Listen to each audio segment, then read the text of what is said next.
the Benelli mastopexy and the standard mastopexy cure 3 of the 4 problems in droop. The 4 problems in droop are: 1, the areola is usually too large post-pregnancy. 2, the areola is too low on the mound. 3, the breast is hanging on the chest wall. And the Benelli mastopexy or the standard mastopexy will correct those 3 problems. The one problem they don't correct is that there's no fullness in the upper quadrant. The upper portion of the breast still doesn't have any fullness, and you correct that with an implant. Implant underneath the muscle. And my previous discussion of all about silicone breast implants goes for breast lift as well as a breast aug. You put the implant underneath the muscle, silicone, etc., etc.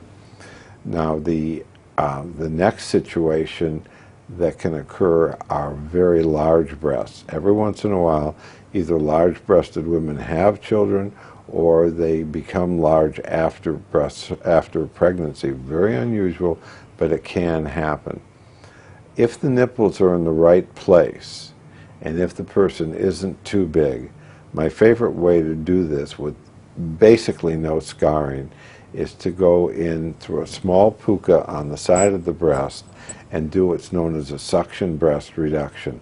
When you reduce the size of the breast by liposuctioning out some breast tissue and some fat, you get a smaller areola, a higher areola, and get the breast off the chest wall. So you can accomplish all these 3 things.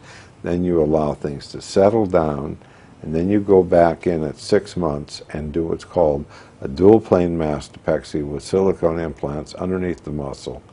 And when you do this, you now you've corrected droopy breast with almost no scarring. You got the small puka from the suction breast reduction, and then you've also got the almost invisible incision in the armpit for putting in the implant. The standard breast reduction has the same scar as the standard breast lift. It's around the areola. There's a vertical scar and a horizontal scar. And for the right person, although this sounds maybe a little more scarring than you want, it's just the right way to get the breast up. And the nice part about this is you take out 2 little triangles of breast tissue to fold things together, and those go to pathology. And basically, if you're over 30 and those 2 pieces of breast tissue show up as no cancer, that's a very good indicator that you probably won't get any cancer. So that's a very valuable piece of information. So again, post-pregnancy, we find that women either get deflated and need breast implants, they get deflated and droopy, and they need either a dual plane mastopexy, a Benelli mastopexy, or a standard mastopexy. And if they get large, they need a breast reduction, which also includes a lift. And sometimes you can do this with liposuction, and then you get minimal to no scarring. And of course, you put an implant in at a second stage. Now we're going to talk about the portion of the mommy makeover that most people know, and that's the abdominoplasty. The abdominoplasty is a way of correcting the loose skin and separation of muscle that occurs after pregnancy. The abdominoplasty is also known as a tummy tuck. Now, what are the different components of the abdominoplasty and how is it done? Normally, the abdominoplasty is done with an incision that starts above the belly button and ends below the pubic hair. So a very large ellipse is taken out of the loose skin of the abdomen. Many abdominoplasties and skin resections, there are very, very few true calls for these. The scars are just as long, so you don't save anything in terms of the scar. And I'm going to discuss how to get minimal scarring. But and the few times I've done them, I wish I had done a true tummy tuck. So the tummy tuck procedure, in the tummy tuck procedure, you make an incision about 1 inch to 1.5 inches below the pubic hair, and it goes out to the hip bones. Then you you dissect all the way up to the rib cage, and at that point you sew the muscles together that have separated from pregnancy. Why did they separate? It's kind of simple. Those primates, our ancestors, who the muscles didn't separate, they would get pregnant, the uterus would go straight up, hit the diaphragm, and they die before delivery. So that particular type of, I'm assuming some kind of pre-human primate, died off, and the ones who released the hormone to separate the muscles live, because when the muscles are separated, the uterus comes forward, and it's usually known as show. So they show, meaning the uterus has come forward, and then the uterus can grow forward, giving the patient a large belly. Now, it leads to a lot of stretched out skin, but you also stay alive, so it's probably a good trade-off. The muscles separate for this reason. We sew them together, and you have to sew them in a very special way. You have to sew them not with a simple stitch, but with a figure-of-8 stitch, a stitch that goes like this. And the reason you do that is because the normal twisting and turning will lead to the simple stitch coming out.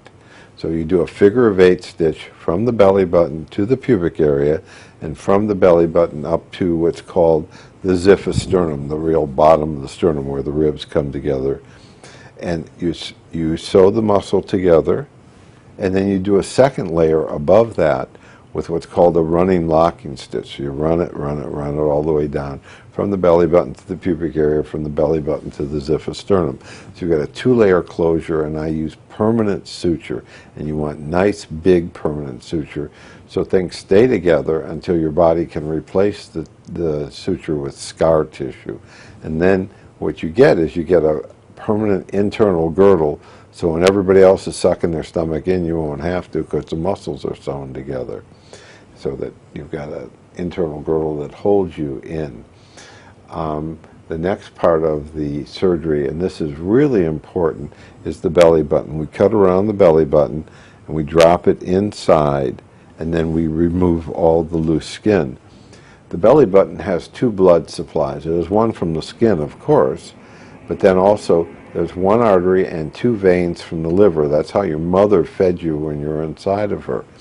So the belly button, with its three vessels, actually two veins, one artery, is cut around, dropped inside, then you dissect all the way up. Don't mess with the belly button. And then the next stage, you actually anchor the belly button down to the abdominal wall, what's called the rectus sheath.